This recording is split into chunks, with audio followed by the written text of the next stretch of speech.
মাঘ মাস পেরিয়ে ফাল্গুন মাস পড়েছে, তবুও শীত যেন আরও জাঁকিয়ে পড়েছে। পুঁটিরামের কাছে আজ ব্যোমকেশ খিচুড়ি খাওয়ার আবদার রেখেছে। তারই আয়োজনে ব্যস্ত রান্নাঘরে সে। আমি কিছুটা সময় ঝুলবারান্দায় দাঁড়িয়ে সিগারেটে শুকটান দিয়ে কুয়াশা ঘেরা শীতের সকালের অপরূপ সৌন্দর্য উপভোগ করছিলাম। রাস্তাঘাট কুয়াশায় প্রায় ঢাকা, উল্টো দিকের বাড়িগুলোর ছাদ আবছা দেখা যাচ্ছে। মাঝে মধ্যে দু একটা রিকশার আওয়াজ আর ফেরিওয়ালার ডাক কানে আসছে। ঠান্ডা বাতাস বারান্দার গ্রিলে লেগে এক ধরনের শোঁ শোঁ শব্দ করছে। বাড়ির কাছাকাছি একটা মেহগনি গাছের নিচে কতগুলি পথকুকুরকে দেখছিলাম। শীতে সত্যি এদের বড়ই কষ্ট। মা কুকুর তার ছানাদের কত মমতা দিয়ে আগলে রাখে। মা বাবা তার সন্তানের জন্য নিজের জীবনের সুখ স্বাচ্ছন্দ্য সব কিছু ভুলে তার সন্তানকে বড় করার জন্য ব্যয় করে, নিঃস্বার্থভাবে কত ত্যাগ স্বীকার করে। কিন্তু আমি বুঝি অভাগা, মা বাবাকে খুব একটা বেশি করে পেলাম না। নিজের মা বাবার কথা মনে পড়লেই কেমন যেন আবেগাচ্ছন্ন হয়ে পড়ি। পুরনো স্মৃতিগুলো হঠাৎ করেই ভিড় করে এলো।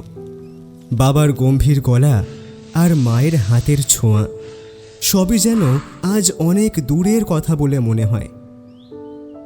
সিগারেটটা শেষ করে ঘরে ঢুকেই দেখি আমার সত্যান্বেষী বন্ধুটি হাতে কবিতার বই নিয়ে তক্তপোষের ওপর কাত হয়ে শুয়ে পড়ছে।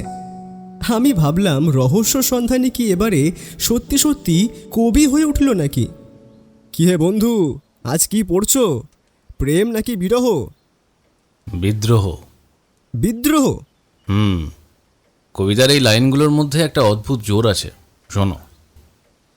একটি কথায় ব্যক্ত চেতনা, আকাশে নীল দৃষ্টি সেখানে, তাই তো পদধ্বনিতে মিল। সামনে মৃত্যু কবলিত দ্বার, থাক অরণ্য থাক না পাহাড়, ব্যর্থ নোঙর নদী হব পার, খুঁটি শিথিল আমরা এসেছি মিছিলে, গর্জে ওঠে মিছিল। এ তো কবি সুকান্তের। তার কলমেরই আর এক নাম বিদ্রোহ।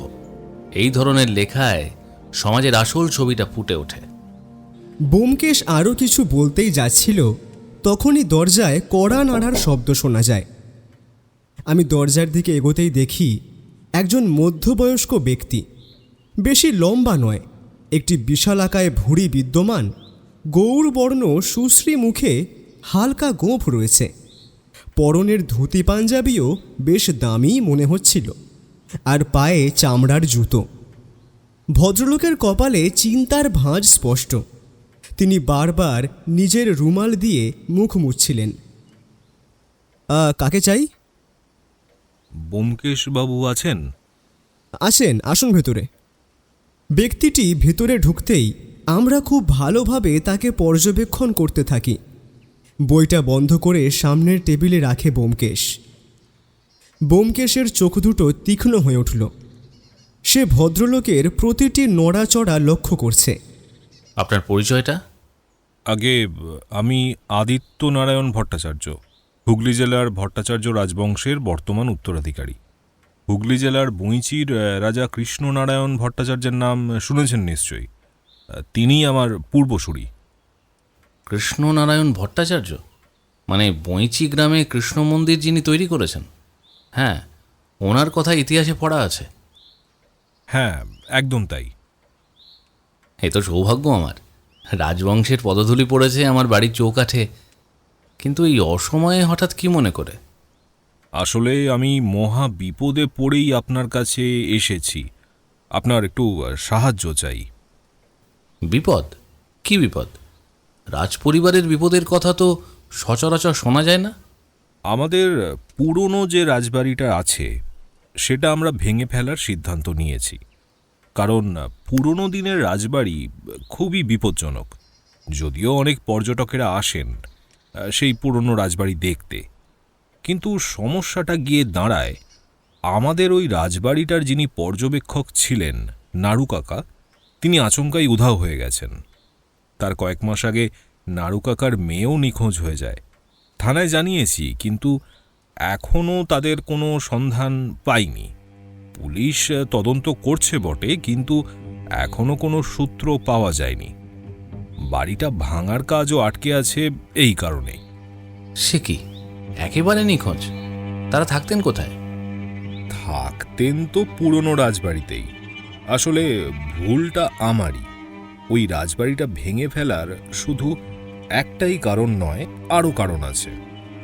কি কারণ? ব্যোমকেশ ভ্রু কুঞ্চিত করে জিজ্ঞেস করে। নিখিলেশ ভ্রু কুঞ্চিত করে জিজ্ঞেস করে। বুঝতে পারছিলাম বিষয়টা তার মনকে নাড়া দিয়েছে।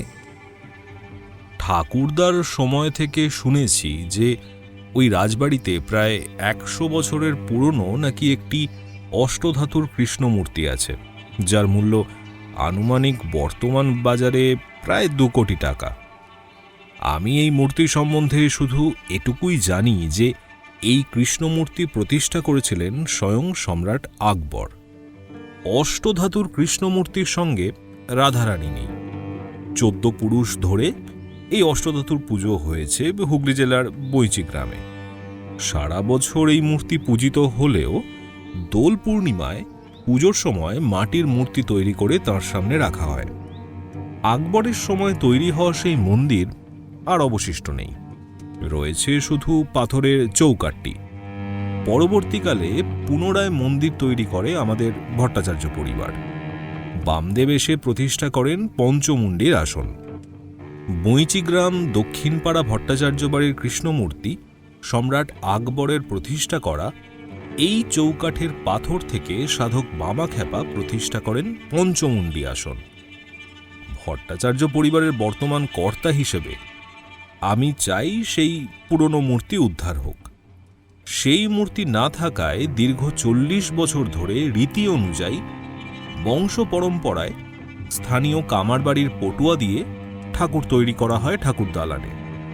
এটাও শুনেছিলাম যে ওই কৃষ্ণমূর্তির সাথে আমাদের বংশের টিকে থাকার সম্পর্ক রয়েছে। বহু বছর আগে আমাদের রাজপরিবারে সেই অষ্টধাতুর কৃষ্ণমূর্তির পুজো হতো, কিন্তু কোনো কিছু কারণে সেই মূর্তিকে লুকিয়ে ফেলা হয়। বাবার মুখে শুনেছিলাম আমাদের বংশের উপর নাকি অভিশাপ পড়েছে, ওই মূর্তির পুজো করলে এক এক করে বংশ ধ্বংস হয়ে যাবে। সেই মূর্তি লুকিয়ে ফেলার অনেকগুলো বছর হয়ে গেছে, তারপর অনেক কিছু ঘটেও গেছে, কিন্তু অনেকবার সেই মূর্তি খোঁজার চেষ্টা করা হয়েছিল, কিছুই পাওয়া যায়নি। এরপর বাবা কাকারা যে চেষ্টা করেনি তাও নয়, যখন কিছুই পাওয়াও যায়নি তখন সবাই প্রায় হাল ছেড়েও দিয়েছে। আর আমার ভাইরা সবাই বিদেশে, তাদের আর এই কৃষ্ণমূর্তি নিয়ে কোনো মাথা ব্যথা নেই। শেষবার কৃষ্ণমূর্তি খোঁজা হয় বিগত 20 বছর আগে। তখন আমারই খুড়তুতো 2 দাদা হঠাৎ করেই নিখোঁজ হয়ে যায়।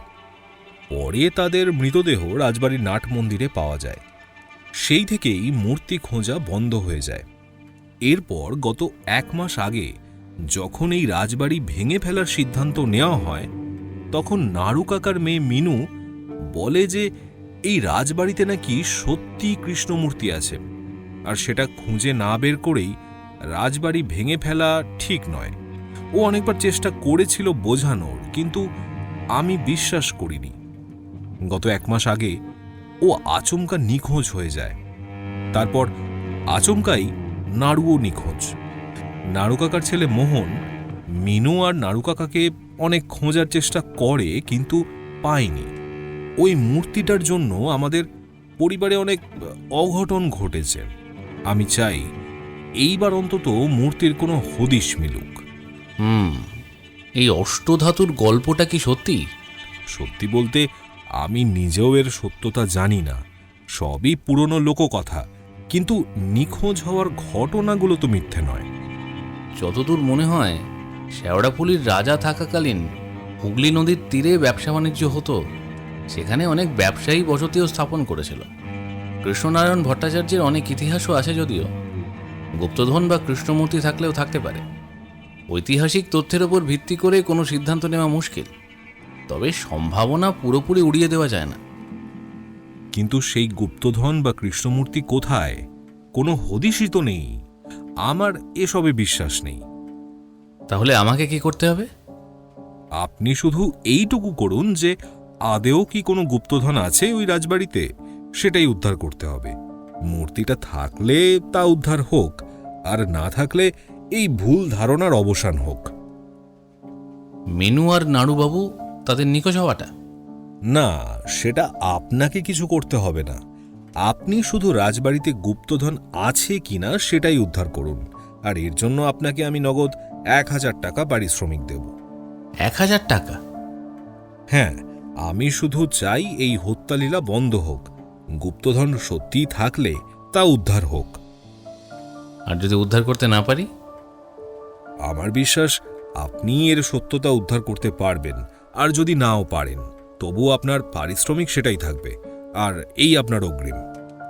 আদিত্য নারায়ণ বাবুকে দেখলাম কথাটা শেষ করেই পাঞ্জাবির পকেট থেকে একখানা চামড়ার ছোট থলে বের করে তার থেকে 5টা 100 টাকার নোট ব্যোমকেশের সামনে রাখা কবিতার বইয়ের ভেতরে গুঁজে দেয়। ও সেটা দেখে কোনো অভিব্যক্তি না করেই সিগারেটের খাপটা থেকে একটা সিগারেট বের করে ঠোঁটে গুজেই আদিত্য নারায়ণ বাবুর দিকে এগিয়ে দেয়। তিনি হাসি মুখে হাতজোড় করেন, এরপর আমার দিকেও এগিয়ে দেয়। সিগারেট ধরিয়ে তাতে শুকটান দিয়ে ধীর স্বরে বলে। ঘরের মধ্যে সিগারেটের ধোঁয়া হালকা ছড়িয়ে পড়ল। ব্যোমকেশ তখন আদিত্য নারায়ণ বাবুর দেওয়া নোটগুলোর দিকে তাকিয়ে কিছু একটা ভাবছে। নিখিলেশ তখন আদিত্য নারায়ণ বাবুর দেওয়া নোটগুলোর দিকে তাকিয়ে কিছু একটা ভাবছে। তাহলে এই নাড়ু আর মিনুর কি হবে? পুলিশকে জানিয়েছি, তারা কিছু করতে না পারলে কি আর করা যাবে বলুন? আমি তো আর পুলিশ নই, আমার যা করার তা করেছি। ঠিক আছে আদিত্য নারায়ণবাবু, আমরা আজ বিকেলেই আপনার সেই রাজবাড়িতে যাব। আজ বিকেলেই? ভদ্রলোকের গলার স্বরে একটু বিস্ময় প্রকাশ পেল। হ্যাঁ, কেন, কোনো সমস্যা? না না, তেমন নয়। আপনারা যদি কাল আসতেন খুব ভালো হতো। আসলে আমার একটা জরুরি কাজ। ঠিক আছে, আমরা কালই যাব। অনেক ধন্যবাদ। তাহলে আজ আমি উঠছি। আপনারা কাল কখন আসবেন আমাকে আগেই টেলিফোন করে জানাবেন দয়া করে। এই যে আমার টেলিফোন নাম্বার। আদিত্য নারায়ণ বাবু একটা কাঠের তৈরি আয়তাকার পাতলা টুকরো এগিয়ে দেয়, যেটাতে নিজের নাম, ঠিকানা আর টেলিফোন কায়দা করে লেখা। আদিত্য নারায়ণ বাবু চলে যেতেই দরজায় দাঁড়িয়ে দেখি তিনি যেই গাড়িতে চেপে এসেছেন তা বেশ দামি গাড়ি। একটি অল্প বয়সের ছেলে আদিত্য নারায়ণ বাবুর গাড়ির দরজা খুলে দিলেন। এরপর খেয়াল হলো ব্যোমকেশ কারো সঙ্গে টেলিফোনে কথা বলছে। কথা বলা শেষ হতেই দেখি পুঁটিরাম আমাদের খাবার গোবিন্দভোগ চালের খিচুড়ি, বেগুনি সাথে পাঁপড় নিয়ে উপস্থিত। বেশ আনন্দের সহিত ভোজ শেষ হতেই ও আচমকাই আমায় বলে, তৈরি হয় না বন্ধু, বেরোতে হবে। কোথায় যাবে? আদিত্য নারায়ণ ভট্টাচার্যের পূর্বসূরিদের পুরনো রাজবাড়িতে। কিন্তু তিনি যে বললেন আগামীকাল যেতে, আজ তো নিষেধ করলেন। থানায় টেলিফোন করেছিলাম, বুঝলে। সেখান থেকে কিছু কথা শোনার পর মনে হলো যে আজই যাওয়া দরকার। সত্য সবসময় সামনে থাকে না, তাকে পেছন থেকে অতর্কিতে আক্রমণ করে ধরতে হয়। মানে ঠিক বুঝলাম না। জোড়াবাগান থানার পুলিশ অফিসার ভাস্কর সরখেলকে তো মনে আছে নিশ্চয়ই। আমরা যখন রাজন্যার নিখোঁজ রহস্য উদ্ঘাটন করেছিলাম তখন তিনি আমাদের সাথে ছিলেন। হ্যাঁ, মনে আছে খুব। ওনার সাথেই বেশ কিছুক্ষণ কথা বলছিলাম। তিনি বললেন যে নাড়ু আর মিনু নিখোঁজ হয়েছে, সেটার অভিযোগ থানায় করা হয়েছে ঠিকই, কিন্তু সেই রাজ পরিবারের তরফ থেকে কোনো রকম সহযোগিতা করা হয়নি। যদি বাড়ির লোকই নিখোঁজ হওয়ার ব্যাপারে উদাসীন থাকে তবে বুঝতে হবে ডাল মে কুচ কালা হ্যায়। সহযোগিতা বলতে কীরকম সহযোগিতা? তার অভিমত হলো এই দুজন যে নিখোঁজ হয়েছে সেই বিষয়ে কোনো গুরুত্ব নেই তাদের কাছে। তবে আমি ভাস্করবাবুকে রাজবাড়ির গুপ্তধনের বিষয়টা জানেন কি না সেই বিষয়ে জিজ্ঞেস করলে তিনি জানান এমন কোনো কিছু তার জানা নেই। পুরনো রাজবাড়িতে নাড়ুবাবু বা মিনু থাকতে পারে এই সন্দেহ নিয়েই পুলিশ সেখানে তদন্ত করতে চেয়েছিল। তবে পুলিশকে বাইরে রেখে জমিদার বাড়িরই কিছু পরিচারক দিয়ে তল্লাশি করা হয়। যদিও কোনো কিছুই পাওয়া যায়নি, তাই আমার মনে হলো একবার আদিত্য নারায়ণ বাবুকে না জানিয়েই পুরনো রাজবাড়িতে যাওয়া দরকার। বড় ইঁদুর ধরতে গেলে দিনের আলোতে নয়, সন্ধ্যার অন্ধকারে চোরের মতো ঢুকতে হবে। তুমি কি আদিত্য নারায়ণ বাবুকে সন্দেহ করছো নাকি?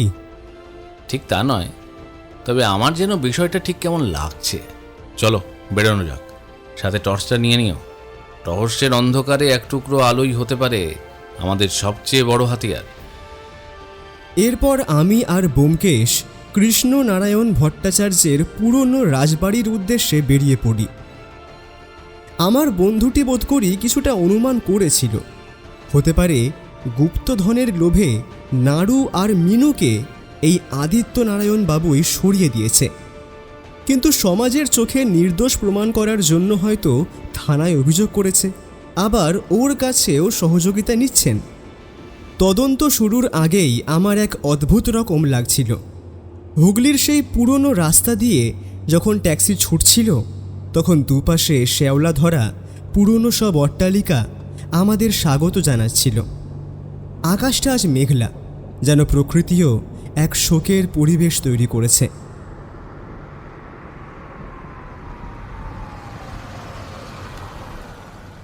ট্যাক্সি এসে থামে বইচির একটি স্বামীজির আশ্রমের সামনে।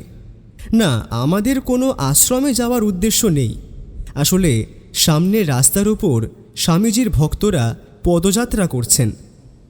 কিছুক্ষণ পর পদযাত্রা শিথিল হলে ট্যাক্সির সামনের দিকে এগিয়ে যায়। হঠাৎ লক্ষ্য করি তখনই রাস্তার অপর প্রান্তের স্বামীজির আশ্রমের সামনে একটি দামি গাড়ি এসে দাঁড়ায়। গাড়ি থেকে যেই ব্যক্তি নামেন তাকে দেখে অবাক হলাম। তিনি আদিত্য নারায়ণ বাবু। আশ্রমের ভেতরে ঢুকে গেলেন। ব্যোমকেশকেও দেখলাম, সেও ওই দিকেই তাকিয়ে।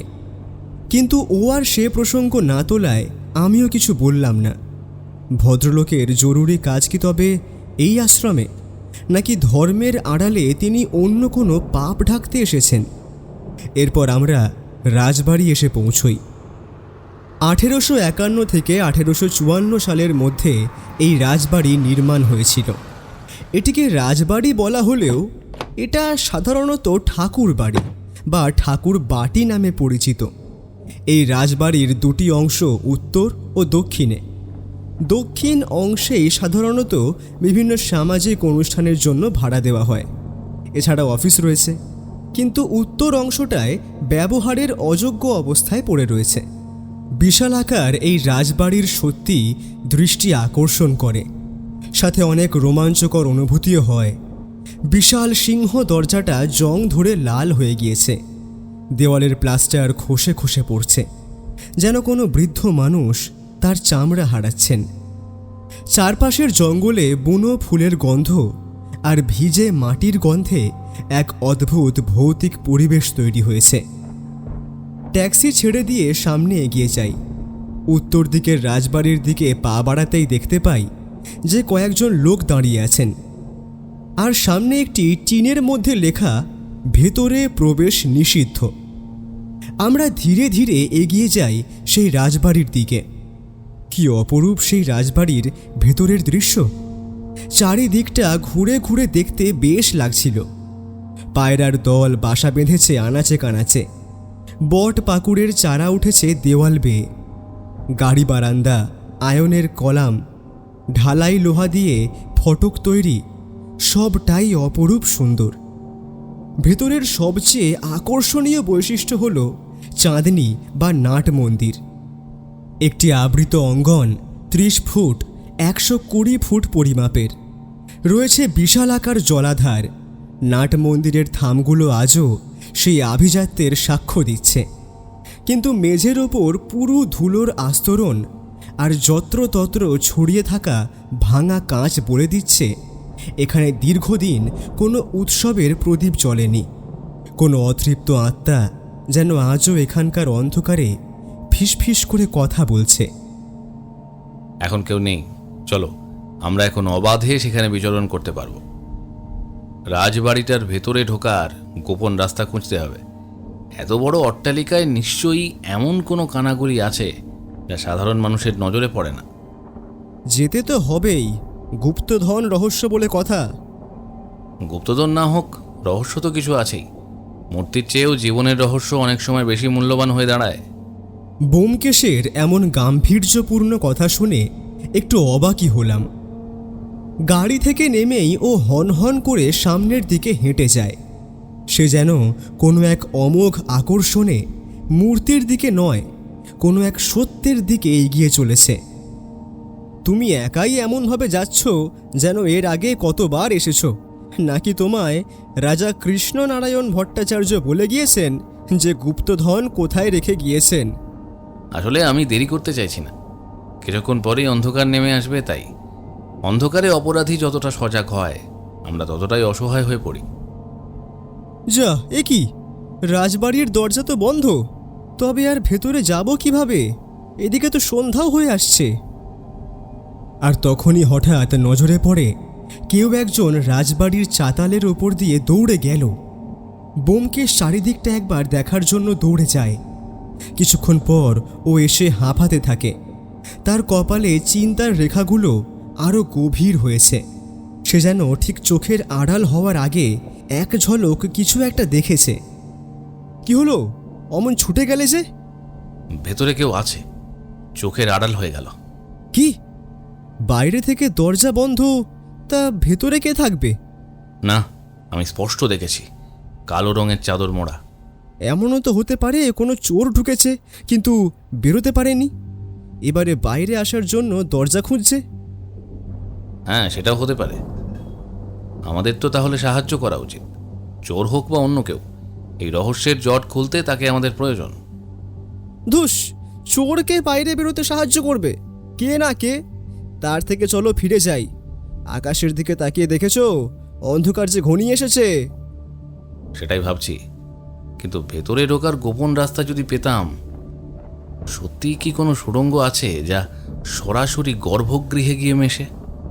আমরা দুজনে কথা বলতে বলতেই আচমকা গুলির শব্দে চারিদিক যেন কেঁপে ওঠে। কিছু পায়রা চাতাল থেকে ডানা ঝাপটে উড়ে যায়। পুরনো দেওয়ালগুলো যেন ভয়ে কেঁপে ওঠে।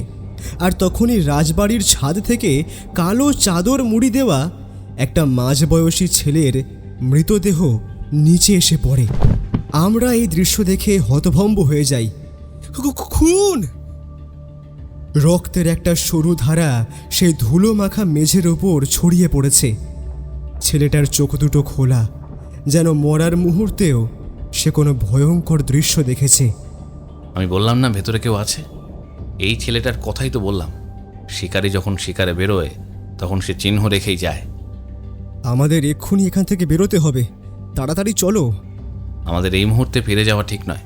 চলো, গোপন রাস্তা খুঁজতে হবে। রাজবাড়ির কৃষ্ণমূর্তি বেহাত হতে দেওয়া যাবে না। রক্ত যখন ঝরতে শুরু করেছে তখন বুঝতে হবে আমরা লক্ষ্যবস্তুর খুব কাছে আছি। আদৌ কি এমন কিছু আছে বলে তোমার মনে হয়? আছে ঠিকই, নইলেই খুন কেন? হয়তো এখনও কেউ ঠাউর করতে পারেনি কোথায় আছে সেই কৃষ্ণমূর্তি। লোভ যখন মানুষকে পশু বানায় তখন সে সোনার জন্য মাটি খুঁড়তে দ্বিধা করে না। ওর গলায় যেন অদ্ভুত স্বর। আমরা দুজনেই এগিয়ে যাই প্রাচীরের দিকটাতে। খনি ভেতরে আছে, আমাদের ধরতে হবে। এইভাবে আমরা পালিয়ে যেতে পারি না। ভয় পেলে সত্য চিরকাল অন্ধকারই থেকে যাবে। কিন্তু কিভাবে ভেতরে যাবে ব্যোমকেশ? সামনের বিশাল সদর দরজায় তালা ঝুলছে। চারিদিকের ঘেরা প্রাচীর এতটা উঁচু যে লাফিয়ে ওঠা অসম্ভব। ভেতরে যখন কেউ আছে তার মানে সে কোনো না কোনো দরজা দিয়ে ঢুকেছে। সেটাই খুঁজতে হবে। চলো, পেছন দিকটা চলো। রাজ পরিবারের গোপন যাতায়াতের জন্য কোনো না কোনো দরজা নিশ্চয়ই খোলা আছে। পেছনের দিকে বেশ জঙ্গল আছে, সাবধানে চলতে হবে। ওই দেখো, ওই পেয়ারা গাছের একটা ডাল প্রাচীরের দিকে নুইয়ে গেছে। গাছে উঠে সহজেই প্রাচীরের ওপর লাফানো যাবে। আমি উঠছি, তুমি ধীরে ধীরে উঠে এসো। শরীরে জোর না থাকলেও বুদ্ধির জোরে আমাদের এই দেওয়াল টপকাতে হবে। এরপর আমরা দুজনেই লাফিয়ে পড়ি ভেতরে। আমি আর ব্যোমকেশ সিঁড়ি ভেঙে ওপরে উঠে যাই। বড় বড় সব দরজাগুলো বন্ধ, অন্ধকারে ঢেকে যাচ্ছে রাজবাড়ি। টর্চ জ্বালিয়ে এগোতে থাকি, আর তখনই এক জায়গা থেকে গোঙানির শব্দ শুনতে পাই। গোঙানির শব্দ অনুসরণ করে সেদিকে এগিয়ে যেতেই একটি ঘরের সামনে এসে দাঁড়াই। দরজাটা বাইরে থেকে বড় ছিটকানি দেওয়া। ঘরের ভেতর থেকে আসা সেই করুণ শব্দটা বাতাসে এক হিমেল স্রোত বইয়ে দিল। মনে হচ্ছিল কোনো মৃতপ্রায় মানুষ তার শেষ নিঃশ্বাস ফেলছে। গোঙানির আওয়াজ তো ভেতর থেকেই আসছিল এতক্ষণ, কিন্তু এখন তো আর পাওয়া যাচ্ছে না। সেটাই ভাবছি দরজা খুলবো কিনা। কথাটা বলেই ব্যোমকেশ শব্দ করে দরজায়। কেউ আছে ভেতরে? কেউ কি আছে? ও বলতে থাকে, আর তখনই কেউ একজন ভেতর থেকে আবারও গোঙাতে শুরু করে। এবারে দুজনে দরজা খুলে ভেতরে প্রবেশ করতেই দেখি বিভিন্ন সব বড় বড় আসবাবে ভর্তি, কিন্তু বোঝার উপায় নেই। পুরনো পালঙ্ক, জংধরা আলমারি আর ছেঁড়া গদি সব একাকার হয়ে পড়ে আছে। টর্চের আলোয় ঝুলকালিগুলো মাকড়সার জালের মতো দুলছে। কেউ কি আছে? এবারে গলার আওয়াজটা আবারও শোনা যায়। পা টিপে টিপে টর্চ জ্বালিয়ে শেষে একটি বড় আলমারির পেছনে গিয়ে দাঁড়াতেই দেখি একটি লোককে পিছমোড়া করে বেঁধে রাখা হয়েছে, মুখে কাপড় বাঁধা। আমরা গিয়ে তড়িঘড়ি তাকে খুলে ফেলে তার হাত পায়ের বাঁধন আলগা করে দিই। কে আপনি? আর এখানে কেই বা আপনাকে বেঁধে রেখেছে? লোকটির মুখের ওপর টর্চের আলো ফেলতেই দেখি লোকটির বয়স প্রায় 50-এর বেশি হবে। গালে কাঁচা পাকা দাড়ি, পরনে ফতুয়া আর ধুতি, চামড়া প্রায় ঝুলে গিয়েছে। কপালে ঠোঁটে আঘাতের চিহ্ন। তার ওপর যে শারীরিক নির্যাতন হয়েছে তা বেশ বোঝাই যাচ্ছে। কাঁপা কাঁপা স্বরে বলে সেই লোকটি বলল, আমি নাড়ু, এই জমিদার বাড়ির দেখাশোনা করি। তো তো তো- তো- তোমরা কারা? ভগবান কি তবে আপনাদের পাঠিয়েছেন? আমি ভেবেছিলাম আজকে আমার শেষ দিন। কে এভাবে আপনাকে বেঁধে রেখেছে? আমি জানি না বাবু, ওই আমাকে এখানে অনেক দিন ধরে বেঁধে রেখেছে। কতদিন হলো জানি না, শুধু খেতে দিয়ে যায় আর একবার ব্যাস। শুধু মারধর আর মারধর। ওরা মানুষ নয় বাবু, ওরা শয়তানের অবতার। সোনার মূর্তির লোভে ওরা সব শেষ করে দিচ্ছে। কি কয়েকদিন ধরে এইখানে এইভাবে? কিন্তু কেন? হ্যাঁ, আমাকে ওরা আর বাঁচতে দেবে না, আর বাঁচতে দেবে না। কিন্তু কেন? আমাদের এখানে বেশি দেরি করা ঠিক নয়, চলুন আপনি এখান থেকে চলুন। বন্ধু, তুমি ওনাকে নিয়ে বাইরে বেরিয়ে যাওয়ার চেষ্টা করো, আমি পরে যাব। এই বিপদসংকুল জায়গায় নাড়ুবাবুকে বেশিক্ষণ রাখা মানে তার মৃত্যুকে ত্বরান্বিত করা। কিন্তু তুমি একা থাকবে নাকি এখানে? দেখো, এই সময়টা কিন্তু বড়ই খারাপ। তুমি নাড়ুবাবুকে নিয়ে থানায় যাও। যদিও আমি টেলিফোনে বলেছিলাম ভাস্করবাবুকে আজ বিকেলে রাজবাড়িতে আসছি, এখনও যখন এসে পৌঁছায়নি তুমিই যাও। আমিও দেখি কৃষ্ণমূর্তি খুঁজে পাওয়া যায় নাকি। যাও যাও, আর দেরি করো না। থানায় খবরটা দেওয়া অত্যন্ত জরুরি, কিন্তু তার চেয়েও জরুরি এই মূর্তির রহস্যের শেষ দেখা। নিজের খেয়াল রেখো, আমরা আসছি। আর সাবধান, এখানে কিন্তু বিপদ প্রতি মুহূর্তে। আমার কথা ভেবো না, তাড়াতাড়ি যাও, থানায় যাওয়াটা বেশি জরুরি। ওরা আমার মেয়েটাকেও বাঁচতে দিল না, আর আজ ওরা আমাকেও মেরে ফেলতে চায়। লোভীদের শেষ করে দিল আমার মিনু। ও মিনু রে, তুই কোথায় মা? মিনু। নাড়ু উচ্চস্বরে কাঁদতে থাকে। তার গলার স্বরে এমন এক যন্ত্রণা ছিল যা আমাদের বুক ফাটিয়ে দিচ্ছিল। একজন বাবার এই হাহাকার যেন ওই রাজবাড়ির অভিশাপ হয়ে ঝরে পড়ছিল। ওরা বাঁচতে দিল না মানে? কারা? কার কথা বলছেন? যাদের লোভ বেশি, এই রাজবাড়ির গুপ্তধনের লোভ যাদের পিছু ছাড়ছে না, তারা আমার মেয়েটাকেও কি অসহ্য যন্ত্রণা দিয়ে মেরে ফেলেছে। আমার মেয়েটাকে ওরা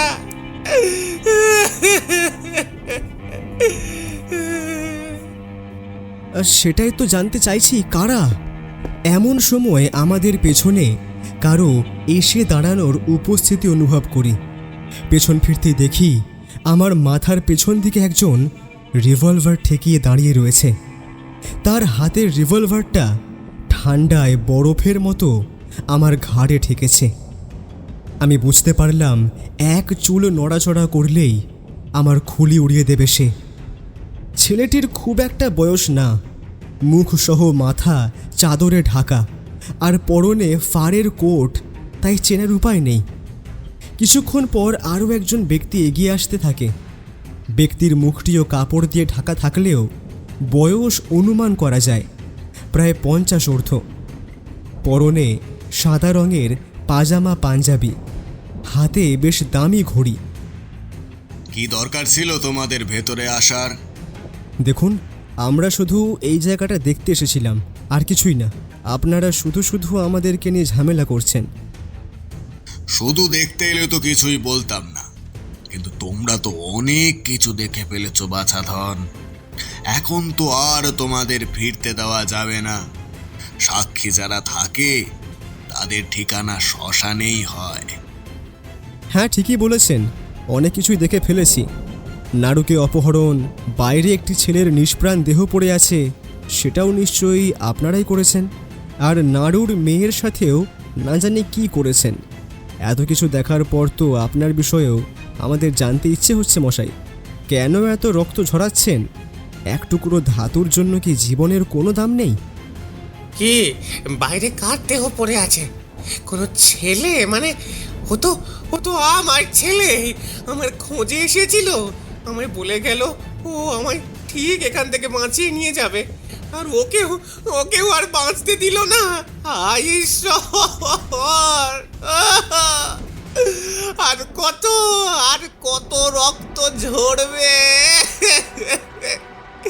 হায় ঈশ্বর! হায় ঈশ্বর! কাঁদতে কাঁদতে নাড়ু মাটিতে লুটিয়ে পড়ে। নাড়ুবাবুর কান্না এবার আর্তনাদের রূপ নিল। তার একমাত্র আশাটুকুও যেন ওই রাজবাড়ির চাতালে আছড়ে পড়ল। এই তোরা এই দুজনকেও, আর সাথে উপরে আরেকজন আছে, তাকে টেনে তিনজনকেই বেঁধে ফেল। এমনভাবে বাঁধবি যেন বেরোতে না পারে। তারপর দেখছি এদের কি করা যায়। নিচে মাটির নিচে সুড়ঙ্গ আছে, সেখানে এদের পাঠিয়ে দাও। ওই অন্ধকারে এদের সমাধি হবে। দুজন বলিষ্ঠ চেহারার ছেলে নাড়ুবাবু আর আমাকে টানতে টানতে নিয়ে যায় রাজবাড়ির ভেতরে একটি বিশালাকার বৈঠক ঘরে। মাথার ওপর রাজকীয় সেই ঝালর, যা দৃষ্টি আকর্ষণ করে আসছে এতদিন পর্যটকদের। আমাদের হাত বেঁধে ফেলা হয়। নিজেদেরকে আপ্রাণ ছাড়ানোর চেষ্টা করলেও তাতে ব্যর্থ হই। ঝালরের থেকে আসা সেই আবছা আলোয় দেখলাম দেওয়ালে টাঙানো পুরনো রাজাদের ছবিগুলো যেন আমাদেরকে দেখে বিদ্রূপ করছে। ইতিহাসে আজ আবার এক কলঙ্কিত অধ্যায় লিখতে শুরু করেছে। কিরে নাড়ু, 7 দিন হয়ে গেল, এবারে তো বল, কোথায় আছে সেই কৃষ্ণ মূর্তি? কোথায় আছে এই জমিদার বাড়ির সেই ধনসম্পদ? আর কত সইবি? অন্যের সম্পদ আগলে রাখতে গিয়ে নিজের ছেলে মেয়ে পরিবারের জীবনের 40টা বছর সবই তো গেল। এবারে বলে দে, টাকার পাহাড়ের উপর বসে থাকা যে কতটা আনন্দের, তা তুই বুঝতে পারবি না বুড়ো। বল, নয়তো তোর নাড়ি ভুড়ি আমি বের করে আনবো। বলবো না, কিচ্ছু বলবো না। তোর মতন নরপিশাচকে কিচ্ছু বলবো না। চিৎকার করে নাড়ু বলে ওঠে। আর তখনই সেই ব্যক্তি কাছে এসে নাড়ুকে এলোপাথারিভাবে মারতে শুরু করে। প্রত্যেকটা চড়ের শব্দ সেই বিশাল হল ঘরে প্রতিধ্বনিত হচ্ছিল। নাড়ুবাবুর মুখ ফেটে রক্ত বেরোতে শুরু করলো, তবুও তার চোখে ছিল এক অদম্য জেদ। তুই আমাকে মার, মারতে মারতে মেরে ফেললেও বলবো না। আমি জানতাম তুই এটাই বলবি। তুই তোর মেয়েকে হারিয়েছিস, তবু তোর সততা যায়নি। এবার দেখ, সততার দাম অনেক সময় জীবন দিয়ে মেটাতে হয় নাড়ু। সেই ব্যক্তি ইশারা করতেই আমাকে হ্যাঁচকা টান মেরে আছড়ে ফেলে মেঝেতে। সাংঘাতিক যন্ত্রণা হয় আমার। হাতের কোনোই হাঁটু ছড়ে যায়। আবারও চুলের মুঠি ধরে মাথায় রিভলভার ধরে সেই ব্যক্তি।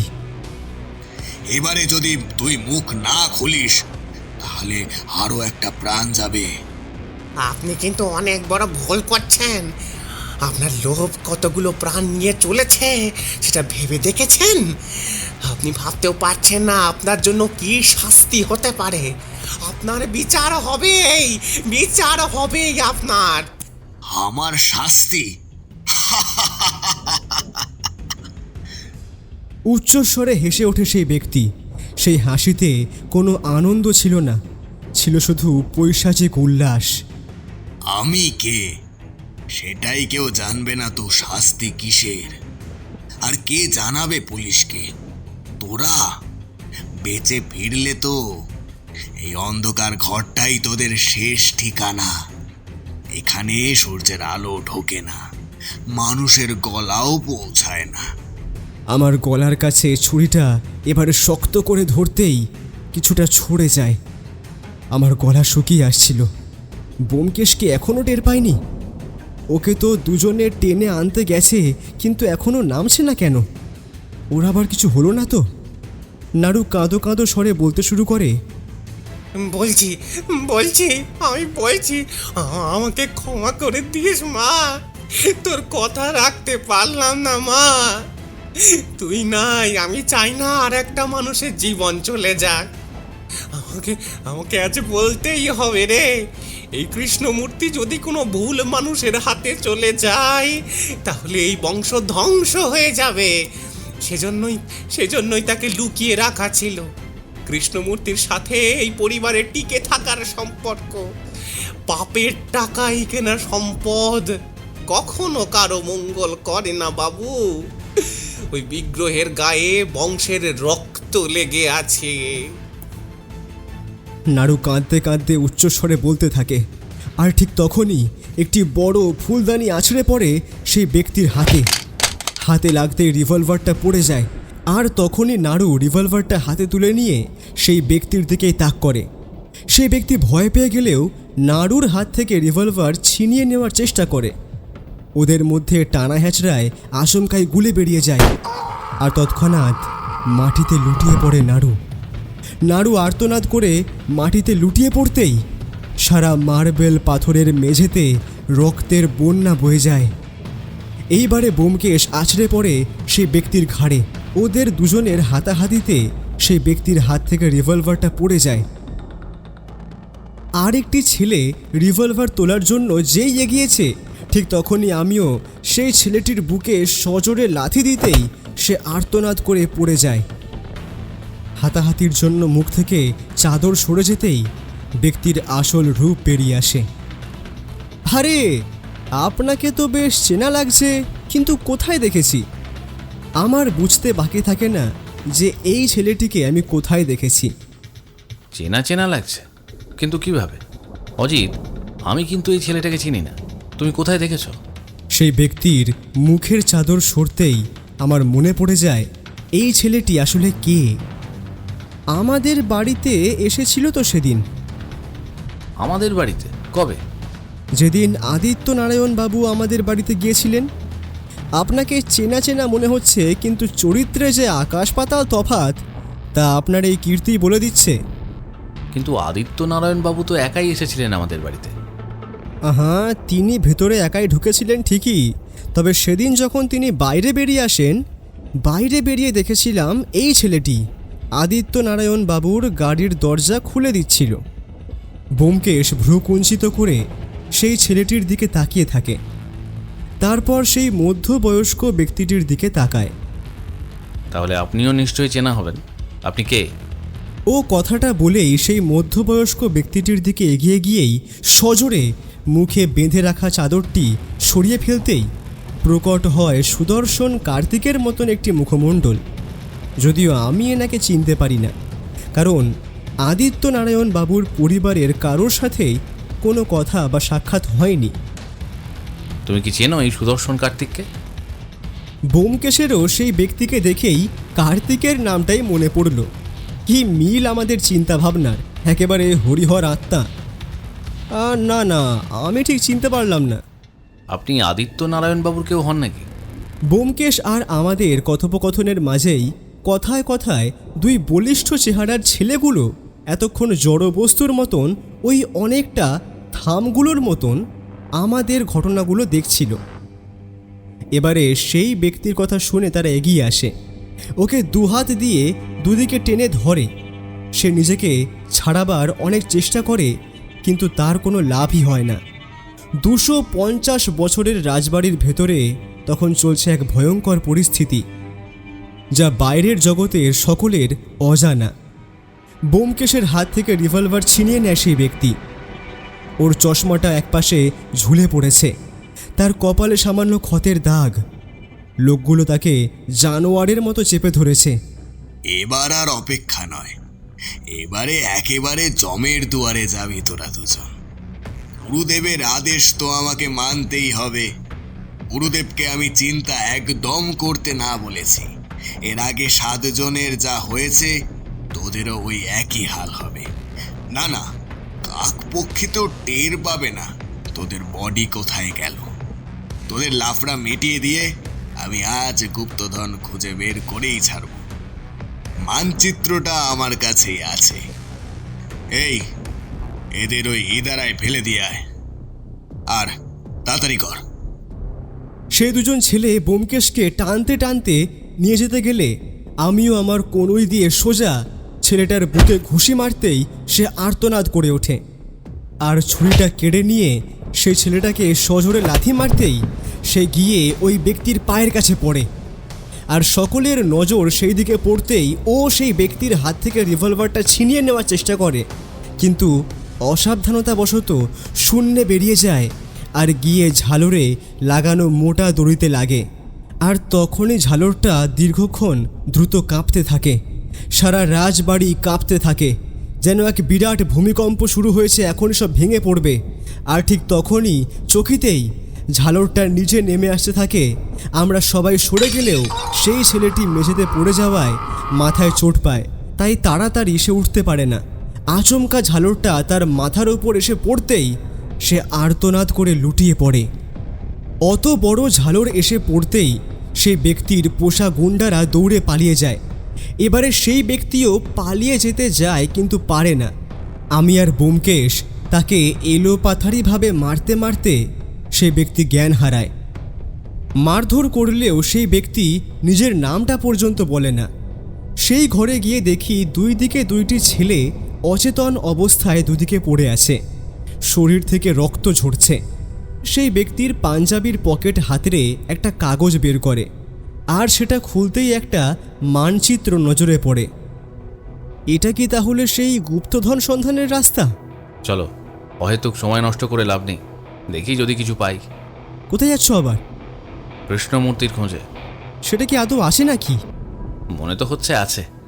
এই মানচিত্র সহযোগিতা করবে। তুমি জানো কতগুলো খুন হয়ে গিয়েছে এই মুহূর্তে? যে কোনো সময়ে পুলিশ চলে আসতে পারে।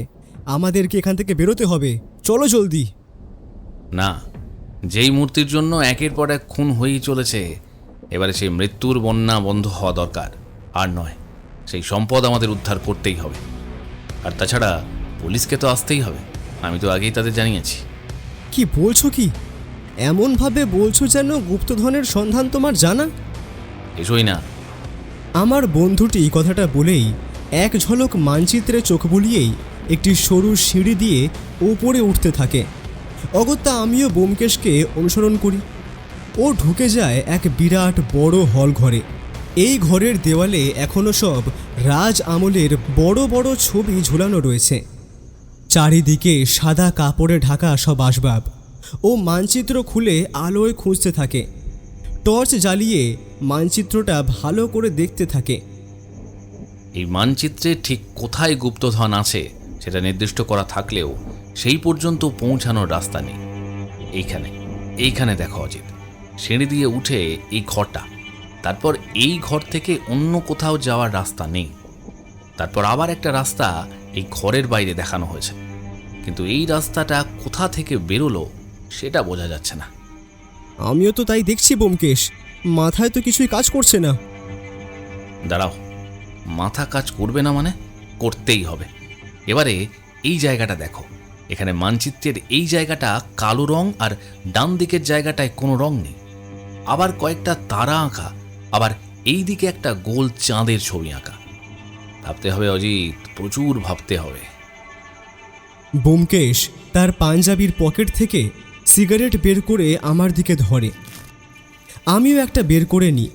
এরপর ও দেওয়াল ঘেঁষে দাঁড়িয়ে এক মনে সিগারেটের কুণ্ডলি পাকানো ধোঁয়া ছাড়তে ছাড়তে কিছু একটা ভাবতে থাকে। যদিও আমি কিছুই বুঝতে পারছিলাম না। ঘরের পরেই যেখানে রাস্তা সেখানে তো দেওয়াল। তাহলে কি ভুল মানচিত্র এটা, নাকি ওসব গুপ্তধন বানানো গল্প? তোমার কি মনে হয় এই ঘরে কোথায় রাস্তা আছে? ওর কথা শুনে আমি সারা ঘরে একবার চোখ বুলিয়ে নিলাম। ঘরটার মধ্যে বড় বড় সব বাঁধাই করা ছবি ঝুলছে। বুঝতে পারছিলাম না এখানে কি করে রাস্তা থাকতে পারে। বিশালাকার ঘরটায় বড় বড় দুটো বাতায়ন, মানে ওই জানালা। ছবিগুলো দেখে মনে হচ্ছিল এই রাজবাড়িরই সমস্ত পূর্বপুরুষের ছবি সারি বেঁধে লাগানো।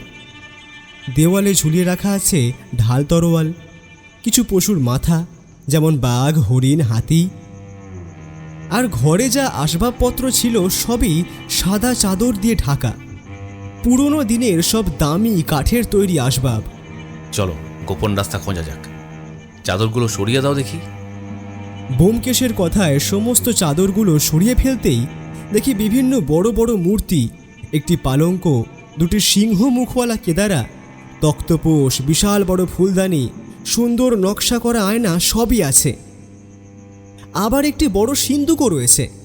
দুটো 6 ফুট উচ্চতার মানুষ পাশাপাশি লম্বাভাবে দিব্যি এর ভেতরে ঢুকতে পারবে। আমি আর অনেক খুঁজেও সিন্দুকটির তালা খুঁজে পেলাম না। আমরা দুজনেই নিশ্চিত ছিলাম যে এটা সিন্দুক। হতে পারে যে গুপ্তধনটা এতেই আছে, কিন্তু না, তা কি করে হবে? মানচিত্র তো অন্য কথা বলছে। আমি আর ব্যোমকেশ অনেকক্ষণ ধরে ছবিগুলো দেখলাম, তবে একটা জিনিস ভারী অদ্ভুত লাগলো। দেওয়ালে লাগানো 6 জনের ছবিতে অদ্ভুত রকমের মিল আছে। সকলেই রাজকীয় পোশাক পরে আছেন, সকলের মাথাতেই রাজমুকুট, হাতে তলোয়ার, আর আছে একটা সিংহ মুখওয়ালা কেদারা। কিন্তু কিছুতেই আর ঠাহর করে উঠতে পারছিলাম না। এমন সময় ও উচ্চস্বরে বলে ওঠে, পেয়ে গিয়েছি গুপ্তধনের গুপ্তপথ। একবার তুমি ছবিগুলোকে ভালোভাবে দেখো। এই যে ছবিগুলোতে যারা দাঁড়িয়ে আছে তাদের পাশেই দেখো 3টে মূর্তি আছে কাঠের তৈরি, একটা বাঘের, একটা হাতির, আর একটা হরিণের। হ্যাঁ সে তো আছে, কিন্তু এতে গুপ্তধনের পথ কোথায়? তুমি একবার ভালো করে দেখো। এই 6 পুরুষের ছবি এখানে রয়েছে, তাদের প্রতিটা ছবিতেই এই মূর্তিগুলোর ছবি আছে। তুমি ভালো করে লক্ষ্য করলেই দেখতে পাবে মূর্তিগুলোর শরীরটা মানুষের হলেও মাথাগুলো জন্তুর, তার সাথে উচ্চতাগুলো আলাদা। আর 3টি মূর্তির শরীরটাও অন্যরকম। ছবিতে দেখো, যেই মূর্তির মাথাটা বাঘের তার উচ্চতা প্রায় 5.5 ফুট, আর সেই মূর্তির হাতে শুধু তলোয়ার। হাতির মাথাওয়ালা মূর্তিটির হাতে গদা জাতীয় অস্ত্র, উচ্চতা 5 ফুটের একটু কমই হবে। হরিণের মাথাওয়ালা মূর্তিটার উচ্চতা 4 ফুট হবে, তার হাতে ঢাল তলোয়ার দুটোই আছে। এবার খেয়াল করো, যেই মূর্তিগুলো ঘরে আছে সেগুলোর শরীর অনুযায়ী মাথা আলাদা। হাতির মাথাটা হরিণের জায়গায়, হরিণেরটা বাঘের জায়গায়, আর বাঘেরটা হাতির জায়গায়। এটা কি কোনো সংকেত হতে পারে? তোমার যখন মনে হয়েছে তখন না হওয়ার কিছুই নেই। চলো দেখাই যাক না এগুলোকে সাজালে কি হয়। চলো তবে। আমি আর ব্যোমকেশ মূর্তিগুলোর মাথা সাজাতেই একটা জোরে কিছুর শব্দ হয়। শব্দটা অনুমান করার চেষ্টা করলাম, কিন্তু বুঝতে পারলাম না। সারা ঘর খুঁজতে থাকলাম, আর ঠিক তখনই ও আমাকে দেখায় যে সিন্দুকের ঢাকনা কিছুটা আলগা হয়ে আছে। ব্যোমকেশ এবারে সেই বড় সিন্দুকের সামনে গিয়ে দাঁড়ায়, আর তার ভারী ঢাকনাটা একাই তুলে ধরবার চেষ্টা করে, কিন্তু পারে না। আমিও সহযোগিতা করি তুলে ধরবার জন্য। সিন্দুক খুলতেই আমি হতবাক। ভেতরে এসো। মানে আমি তো হতভম্ব হয়ে যাই। ব্যোমকেশের মাথা ঠিক আছে তো? দেরি করো না, তাড়াতাড়ি নেমে এসো। ব্যোমকেশের কথা শুনে আমি সিন্দুকটার ভেতরে উঁকি দিতেই দেখি, এটা কিসের সিন্দুক? এ তো গোপন রাস্তা। একটা সিঁড়ি নেমে গিয়েছে এই সিন্দুকের ভেতর দিয়ে। আমি এমন দৃশ্য দেখার জন্য মোটেই প্রস্তুত ছিলাম না। আমিও নেমে যাই। ভেতরটা ভীষণ অন্ধকার। সঙ্গে আনা টর্চটা খুবই কাজে লাগছিল। সিঁড়ি দিয়ে নেমে দেখি সেখানে কোনো একটা জায়গা দিয়ে বেশ অনেকটা আলো আসছে। আলোর উৎস অনুসন্ধান করতে গিয়ে উদ্ধার করি এক নতুন রাজত্ব। যেন মাটির নিচেও রয়েছে এক অন্য জগৎ। আজ পূর্ণিমা, তাই চাঁদের আলো সেই গোপন কক্ষের জাফরির মধ্য দিয়ে প্রবেশ করতে থাকে। রাজকীয় প্রাসাদের স্থাপত্য শৈলী প্রায়শই সেই সংস্কৃতি এবং যুগকে প্রতিফলিত করে যেখানে তারা নির্মিত হয়েছিল। এরপর প্রাসাদের বড় বড় কক্ষগুলির ভেতরে অভ্যন্তরীণ দেওয়ালে প্রায়ই জটিল ফ্রেস্কো এবং চিত্রকর্ম দেখা যায়, যা রাজকীয় জীবন, ধর্মীয় থিম বা পৌরাণিক গল্পের বিভিন্ন দৃশ্য চিত্রিত করে। সেইগুলিও বেশ অসাধারণ। মার্বেল এবং মূল্যবান পাথরের ব্যবহার রাজকীয় প্রাসাদগুলি প্রায়শই তাদের স্থাপত্য এবং সাজসজ্জার মধ্যে মার্বেল এবং মূল্যবান পাথরগুলিকে একত্রিত করে, যা তাদের একটি বিলাসবহুল এবং ঐশ্বর্যপূর্ণ চেহারা দেয়। এরপরে রাজপরিবারের ব্যক্তিগত কক্ষগুলি সাধারণত আরও নির্জন এবং সূক্ষ্ম গৃহসজ্জার সামগ্রী দ্বারা সজ্জিত। আমি এতক্ষণ সবটা ভালোভাবে পর্যবেক্ষণ করছিলাম। ব্যোমকেশ হাতে মানচিত্র নিয়ে শুধু গুপ্তধনের পথটাই খুঁজে বের করার চেষ্টা করছিল। তারপর সে আমাকে বলে, আমাদের খুব দ্রুত গুপ্তধনের সন্ধান করতে হবে। গুপ্ত পথ যখন পেয়েছি তখন ঠিকই কিছু না কিছু রহস্য তো আছেই। তোমার কি মনে হয়? আমারও তাই মনে হয়, কিছু তো একটা আছে। একটা কথা কি বলতো, রাজবাড়ির স্থান সাধারণভাবে সুন্দর এবং প্রাকৃতিক সৌন্দর্যে সমৃদ্ধই হয়ে থাকে। রাজবাড়ির স্থান সাধারণভাবে পাহাড়, দেশ, সমুন্নত ক্ষেত্র, নদীর পাড় বা সমুদ্র সৈকতে অবস্থিত হয়ে থাকে। আর এই রাজবাড়ি হুগলি নদীকেই বেছে নিয়েছে। এই রাজবাড়ির বৈশিষ্ট্যগুলো একবার লক্ষ্য করেছ? রাজবাড়ির স্থাপত্যশৈলী আধুনিক বা ঐতিহাসিক সময়ের উপযুক্ত হতে পারে। এই বাড়িগুলি সাধারণভাবে উচ্চ দেওয়াল, দরজা, বাগান এবং আলঙ্করণের উপর নির্ভর করে রয়েছে। রাজবাড়ির আশেপাশে একটি পর্যাপ্ত বাগান এবং আলঙ্করণের একটি স্থান রয়েছে। এই বাগানে সুন্দর ফুল, গাছ, পুষ্পশক বৃক্ষ এবং সিঙ্গার পশ্চিমের সাথে দেখা যায়। রাজবাড়ির ভিতরে সাধারণভাবে ঐতিহাসিক মূর্তি, চিত্র এবং অন্যান্য প্রাচীন কার্যকরী আয়তন দেখা যায়, যা অতি পুরনো ইতিহাসের সাক্ষী দেয়। উচ্চকক্ষ এবং দরবার রয়েছে। কিন্তু এবারে মানচিত্র অনুযায়ী আমরা কোন দিকে যাব? সামনে এগোলে ফোয়ারা, ডান দিকে শীষমহল, শৃঙ্গারপাদ, আবার বাঁ দিকে আছে দিওয়ান বা শ্রোতাঘর। এখানে তো সোজা পথ দেখানো হয়েছে, চলো এগোনো যাক। আমরা সামনে এগিয়ে দেখি একটু সুসজ্জিত ফোয়ারা। তবে ফোয়ারা থেকে জল পড়ছে এখনও। এটা দেখে সত্যিই অত্যাশ্চর্য লাগছিল। একটা সময় নিশ্চয়ই এর সৌন্দর্য আরও বেশি ছিল। কাছে যেতেই দেখি যে ফোয়ারার জল যেখানে পড়ছে, টর্চের আলোয় দেখি যে তার গভীরতা অনেক। কিন্তু এখানে কেন দিক নির্দেশ করা আছে সেটাই মাথায় খেলছে না। টর্চটা আমায় দাও তো। এই মানচিত্রটা ধরো তুমি, আমি একবার চারপাশটা ভালো করে দেখি। ব্যোমকেশ টর্চটা হাত থেকে নেয়, কিন্তু চাঁদের আলো কোথা থেকে আসছে সেটা খুঁজতেই চোখে গেল কিছুটা দূরে মাথার উপর একটা খোলা জায়গা থেকে আলো ছড়িয়ে পড়েছে। কিছু উদ্ধার হলো? বুঝতে পারলে কিছু? এই দেখো, কিছু বুঝতে পারছো? আমার মনে হয় সংকেত এখানেই লুকোনো আছে, যেমনটা ওই মূর্তির মধ্যে ছিল। ব্যোমকেশ টর্চ জ্বালিয়ে ফোয়ারার চারপাশে দেখাতে থাকে। খেয়াল করলাম ফোয়ারাটাকে গোল করে ঘেরা দেওয়া আছে অনেকটা জায়গা জুড়ে। এবার সেই ঘেরার চারপাশে স্তম্ভ দিয়ে ঘেরা। প্রত্যেকটা স্তম্ভের মাথায় একটা করে ঈগল পাখি আছে। ওকেও তাই বললাম। সংকেত কি খুঁজে পেলে কিছু? না, কিছুই তো বুঝতে পারছি না। একটু ভালো করে দেখলেই বুঝতে পারবে। এই যে এটা দেখো, আর এগুলো দেখো। ব্যোমকেশ টর্চ ফেলে ফোয়ারার পাশের সমস্ত স্তম্ভগুলোর ওপর। অনেকক্ষণ ধরে বিষয়টা খেয়াল করার পর দেখলাম যে স্তম্ভের মাথার উপর যে ঈগলগুলো রয়েছে তার সবগুলোর মাথা একটা হলেও একটা স্তম্ভের ওপর দুটো মাথা আর একটা অমিল, সেটা হলো সবগুলো ঈগলের মাথা ফোয়ারার দিকে থাকলেও একটি জোড়া ঈগলের মাথা ফোয়ারার বিপরীতে। ওকে কথাটা বলতেই সে বলে ওঠে, সাব্বাস, আপনি তাহলে বুদ্ধি লাগালেন। তাহলে চলো এবারে সেই ঈগলের দিকে। কিন্তু ও ঈগলের ওখানে গিয়ে করবেটা কি? ঈগলের মুখ ফোয়ারার দিকে ঘুরিয়ে দেবে? একদম তাই। ব্যোমকেশ সেই স্তম্ভটার কাছে যায়। সেটার উচ্চতা যদিও প্রায় 6 ফুটের কাছাকাছি। সে লাফিয়ে ফোয়ারার বাঁধানো কংক্রিটের উপরটায় উঠে পড়ে। আমি ভয় পেয়ে যাই, যদিও জলের মধ্যে পড়ে যায়, কারণ জলের গভীরতা কত তা জানা নেই, আর তাছাড়া স্পষ্টভাবে কিছু দেখতেও পাচ্ছি না। আমি চিৎকার করে উঠি, সাবধানে, তাড়াহুড়ো করো না।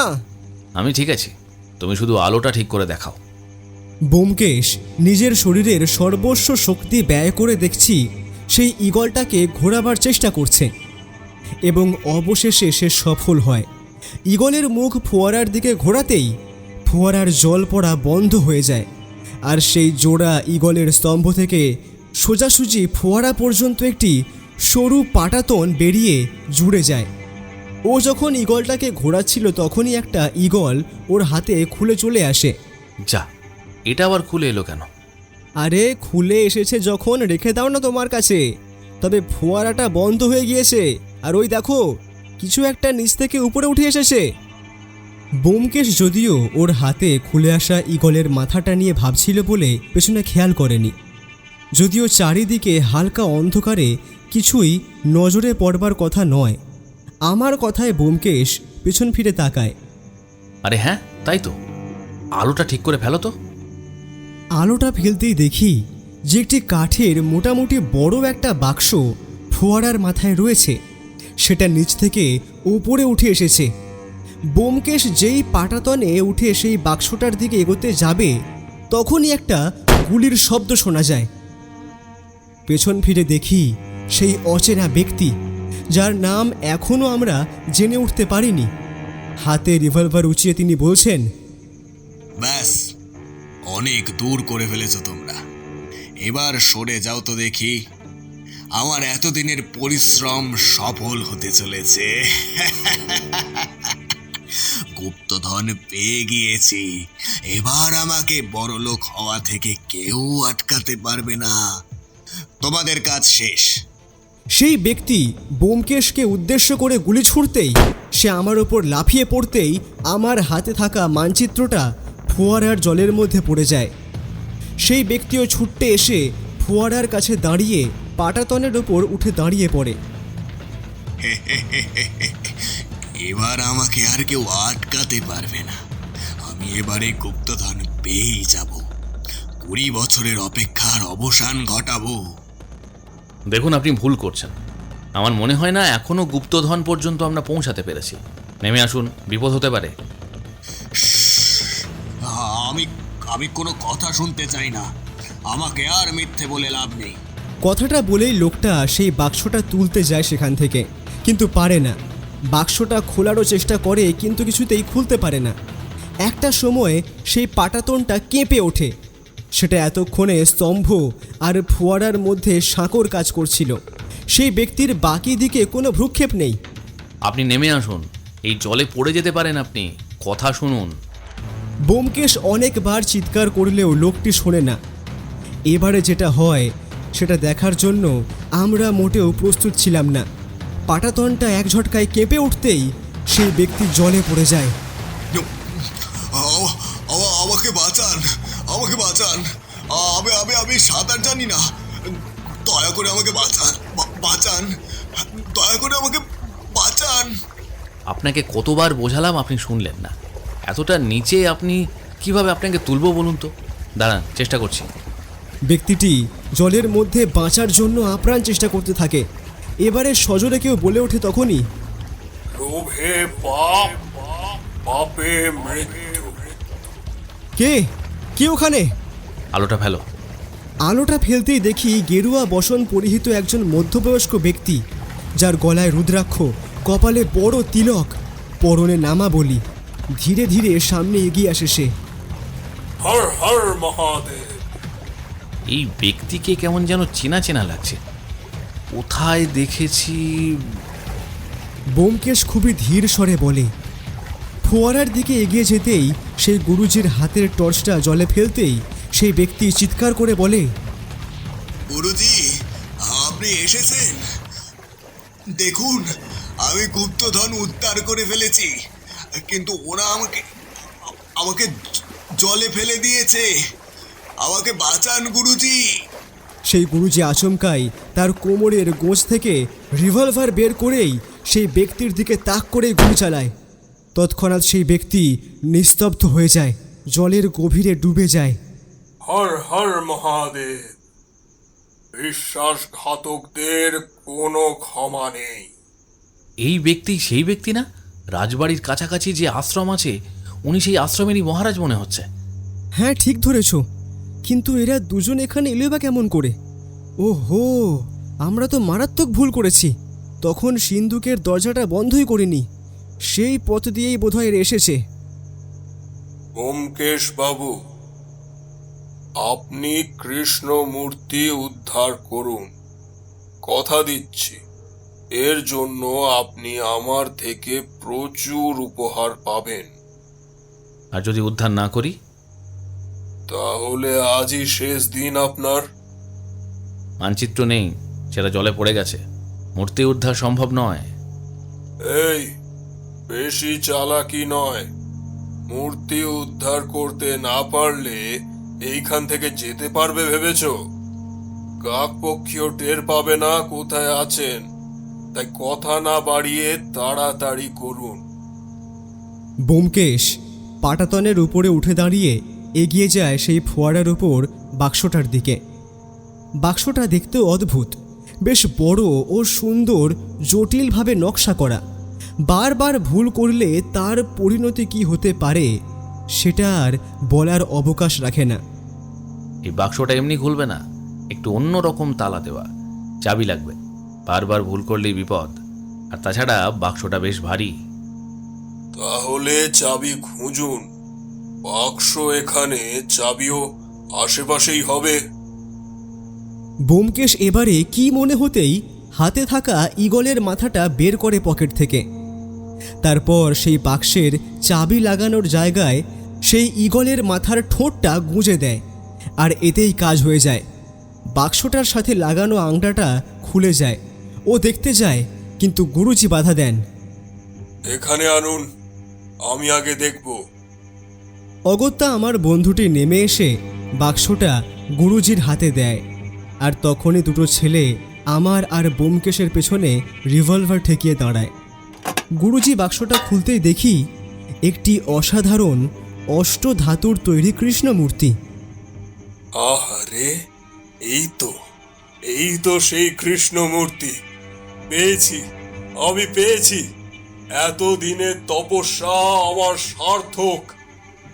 সত্যি ব্যোমকেশের প্রশংসা না করে পারা যায় না, কিভাবে জটিল সমস্যাগুলোর সমাধান করে ফেলে। আমি আর ব্যোমকেশ ধীরে ধীরে এগোতে থাকি। একটা সময় সেই গুরুজি আর ছেলে দুটো চক্রবুহু হারিয়ে যায়। আমরা দুজন অনেকটা সময় পর অবশেষে শীষমহলের কেন্দ্রস্থলে এসে পৌঁছই। কিন্তু আশ্চর্য, এত বড় শীষমহলের ভেতরে সবই কাঁচের আয়নার তৈরি জিনিস।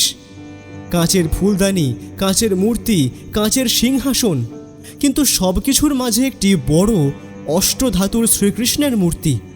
কি অপরূপ সৌন্দর্য সেই মূর্তির! এখানে কি করে তুমি গুপ্তধন খুঁজবে? এই চাবি কোথাকার? আমার কথায় ব্যোমকেশ চাবিটাকে চোখের সামনে তুলে ধরে। চাবির মাথাটা অদ্ভুত সুন্দরভাবে নকশা করা, কোনো গাছের পাতার মতন মনে হচ্ছিল। তল্লাশি করে, ও সারাটা জায়গায় তল্লাশি করে, সাথে আমিও। তখনও সেই গুরুজি মহারাজ আর তার দুই সাঙ্গ এখানে এসে পৌঁছায়নি। ব্যোমকেশ শ্রীকৃষ্ণ ঠাকুরের মূর্তির সামনে গিয়ে দাঁড়ায়। তুমি এই মূর্তিটা ঠিক মতন দেখেছ? ব্যোমকেশের কথায় আমি আরেকবার ভালো করে তাকিয়ে দেখি মূর্তিটা। কালো রঙের কৃষ্ণের শরীরে সোনালি রঙের জামা পরানো, কি অপরূপ হাসি! বাঁশি নিয়ে গানে মত্ত ঠাকুর। অনেকক্ষণ দেখার পর একটা জিনিস খেয়াল করলাম, যে কিছু একটা নেই এই প্রতিমাতে। কিছু বুঝলে? ব্যোমকেশ, শ্রীকৃষ্ণের চুলে ময়ূরের পেখমের অভাব। ময়ূরের পেখম নেই কেন? এটা অবশ্য হতে পারে এই রাজবাড়ির কোনো নিয়ম। একদমই তা নয়। শ্রীকৃষ্ণ থেকে ময়ূরের পেখম কখনোই আলাদা হয় না। এটাই হলো সংকেত। ময়ূরের পেখম কোথায় সেটা খুঁজে বের করতে হবে। কোথায় খুঁজে পাবে ময়ূরের পেখম? আমার কথা শুনেই ব্যোমকেশ চারিদিকটা দেখতে থাকে। এদিকে গুরুজি তো আনন্দে ডগমগ হয়ে নাচতে শুরু করে। আমার সাধনা সফল হয়েছে। হর হর মহাদেব, জয় শিব শম্ভু। আমি পেরেছি, আর আমাকে কেউ আটকাতে পারবে না। এই কৃষ্ণ মূর্তি আমার। এবারে আপনাদের কাজ শেষ। এবারে আপনাদের আর আমার দরকার নেই। কিন্তু আপনি তো বলেছিলেন যে মূর্তি উদ্ধার করলে উপহার দেবেন। হ্যাঁ, নিশ্চয়ই দেব। গুরুজি আমাদের দিকে রিভলভারটা তাক করে বিকট হাসি হাসতে থাকে। আর তখনই একটি গুলি এসে লাগে গুরুজির হাতে। পেছন ফিরে দেখি পুলিশ অফিসার ভাস্কর সরখেল। ওই ছেলে দুটিও গুলি করতে গেলে পুলিশ অফিসার তাদের হাতে গুলি করতেই তারা আর্তনাদ করে লুটিয়ে পড়ে নিচে। এরপর আদিত্য নারায়ণ বাবু সহ আরও কয়েকজন কনস্টেবল এসে উপস্থিত হয়। এ কি গুরুজি মহারাজ, আপনি এখানে? ইনিই তো এই গল্পের মুখ্য চরিত্র, আসল খলনায়ক। মানে গুরুজি মহারাজ আমার পূজনীয়, তিনি খলনায়ক কিভাবে হতে পারে? হ্যাঁ হ্যাঁ আদিত্য নারায়ণ বাবু, এটাই সত্যি। আজ ভাস্কর বাবু সঠিক সময় না এলে আমাদের দুজনেরই অকালে প্রাণ চলে যেত, শুধুমাত্র লোভের কারণে। এই গুরুজি মহারাজের মুখোশের পেছনে আছে চরম লোভী একজন মানুষ। আমি বিশ্বাস করতে পারছি না গুরুজি, আপনি শেষ পর্যন্ত তাহলে কি নাড়ু আর মিনুকেও আপনি? ছি ছি ছি ছি! রাজবাড়ির বাইরে নাড়ুর ছেলে, ভেতরে নাড়ুর মৃতদেহ দেখেই বুঝেছি কিছু একটা সাংঘাতিক ঘটেছে। আমি ভাবতেও পারছি না যে শেষ পর্যন্ত অর্থের লোভে। কি মহারাজ, আপনি কি বলবেন কবে থেকে এই পরিকল্পনা করছেন? আর নাড়ুর ছেলে সহ বেচারি নিষ্পাপ মেয়েটাকে কেন খুন করেছেন? হ্যাঁ? গুরুজি মহারাজ নিশ্চুপ হয়ে বসে থাকেন। বাকি ছেলে দুটো জ্ঞান হারিয়েছে। চুপ থেকেই বা কি করবেন? আপনি এবারে ধরা পড়েই গেছেন, বেরোবার পথ নেই মহারাজ। বলুন, কবে থেকে আপনার এই মূর্তির লোভ? 20 বছর থেকে। 20 বছর থেকে আমি এই গুপ্তধনের রহস্য ভেদ করতে চাইছি। কি 20 বছর থেকে? আপনি 20 বছর আগে কিভাবে জানলেন? 25 বছর আগে আমি আদিত্য নারায়ণের বাড়িতেই থাকতাম। আমার বাবা এই জমিদার বাড়ির পরিচারক ছিলেন। আমি সারাদিন এই বাড়ির চৌহদ্দিতেই কাটিয়েছি। 20 বছর আগে আদিত্য নারায়ণের খুড়তুতো 2 দাদা কোনো পুরনো বই ঘেঁটে জানতে পারে যে এই রাজবাড়িতে গুপ্তধন আছে। তারা সন্ধান চালায়। কয়েকদিন পর গুপ্তধনের মানচিত্র খুঁজে পায়, কিন্তু তারা অনেক চেষ্টা করেও রাস্তা খুঁজে পায়নি। আমি একদিন সেই ঘরে যেখানে গুপ্ত পথ রয়েছে তাদেরকে দেখি। ওরা কিছুতেই খুঁজে পাচ্ছিল না কোথায় গুপ্ত পথ। আমি ওদের বলি যে আমি সহযোগিতা করতে পারি, কিন্তু ওরা পরিচারকের ছেলে বলে আমায় অপমান করে। আমিও সেই অপমান মেনে নিইনি। পরদিন রাতে দুজনকেই শ্বাসরোধ করে খুন করে মৃতদেহ দুর্গা নাট মন্দিরে রেখে দিই। তার কয়েক মাস পরে বাবা মারা গেলে আমি রাজবাড়ি ছেড়ে চলে যাই। কিন্তু গুপ্তধনের লোভ পিছু ছাড়েনি। বংশের 2 জন লোক মারা যাওয়ার পর আর কেউ গুপ্তধনের নাম করেনি। এরপর আমি দীর্ঘ কয়েক বছর জ্যোতিষ শাস্ত্র নিয়ে পড়াশোনা করে মহারাজ হই। সকলের মনে বিশ্বাস অর্জন করি। ছোট ছোট সমস্যা সমাধান করতেই সকলে অনেক অর্থ দিতে লাগলো। রাজবাড়ির কাছাকাছি আশ্রম তৈরি করলাম। দাড়ি গোঁফ বড় হওয়ায় আমাকে আদিত্য নারায়ণের চেনার কথাই নয়। প্রতি রাতে চুপ করে রাজবাড়িতে গুপ্তধনের খোঁজে আসতাম, কিন্তু ব্যর্থ হয়েছি। পরে সেই মানচিত্রের কথা মনে পড়ে, সেটাও খুঁজে পাই না। এরপর পরিকল্পনা করি আদিত্য নারায়ণের নায়েব পরিতোষকে শিকারের কাজে লাগাবো। ওকে লোভ দেখাতেই আমায় সাহায্য করতে রাজি হলো। সে আমার বিষয়ে ভালো ভালো কথা বলে আদিত্য নারায়ণকে আমার কাছে আসতে বাধ্য করে। আমার উদ্দেশ্য ছিল গুপ্তধনের খোঁজ নেওয়া। এরপর খবরের কাগজ পড়ে জানতে পারি রাজবাড়িটা ভেঙে ফেলা হবে। আমি আদিত্য নারায়ণকে বাধা দিই, বলি যে এটা শুভ সময় নয়। এরই মধ্যে আদিত্য নারায়ণ জানায় যে মিনু নামে একটা বাচ্চা মেয়ে, সে জানে মূর্তির খোঁজ। কিন্তু আদিত্য নারায়ণ বিশ্বাস করেনি, আমাকে সেটা বলেও। পরিতোষকে দিয়ে মিনুকে ভয় দেখালেও মিনু কিছুতেই বলেনি সেই মানচিত্র কোথায়। মেয়েটাকে মারধর করলে একদিন মরে যায়। মিনু নাড়ুকে বলেছিল মূর্তির কথা। নাড়ুর ছেলে মোহন মিনুর জন্য পাগল হয়ে উঠেছিল। তখন পরিতোষ তাকে বলে যে মানচিত্রটা এনে দিলে মিনুকে ফিরিয়ে দেবে। মোহন মানচিত্র নিয়েও আসে পরিতোষের কাছে, কিন্তু মিনুকে না পেয়ে সে মানচিত্র দিতে চায় না। পালাতে গেলে পরিতোষ গুলি করে, আর ছেলেটি মারা যায়। নাড়ুকে এখানেই বেঁধে রাখা হয়েছিল, সাথে মানচিত্রটাও নেওয়ার ছিল। ব্যোমকেশ কিছু না জানিয়েই এভাবে এখানে উপস্থিত হবে ভাবতেই পারিনি। তার মানে সেই অচেনা ব্যক্তি আসলে পরিতোষ, মানে আদিত্য নারায়ণ বাবুর নায়েব। হ্যাঁ, ঠিক তাই। আর পরিতোষবাবু হাত করেছিল আদিত্য নারায়ণ বাবুর সহকারীকে, সেই ছেলেটি যার নাম পটলা। সেই তো আমাদের বাড়িতে এসেছিল। হ্যাঁ, সে আদিত্য নারায়ণ কোথায় যায় কি করে সব খবর দিত। 25 বছর আগে আপনি আমাদের বাড়িতে ছিলেন।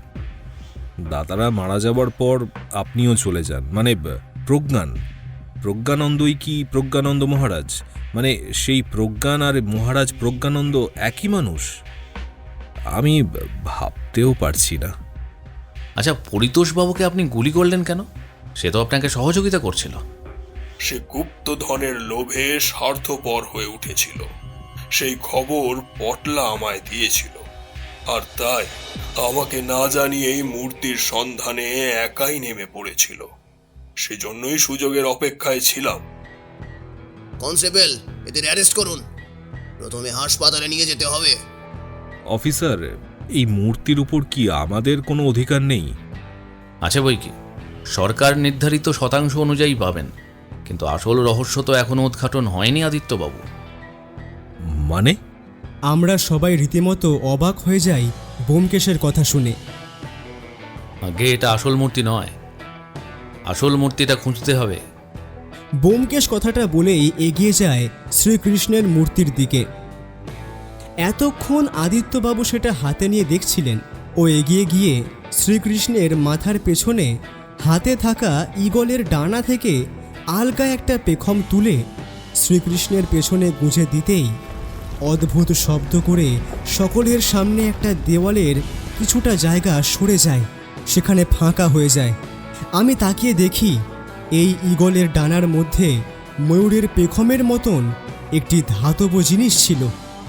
সেই ধাতব জিনিসটাই আসলে শ্রীকৃষ্ণের পছন্দের ময়ূরের পেখম।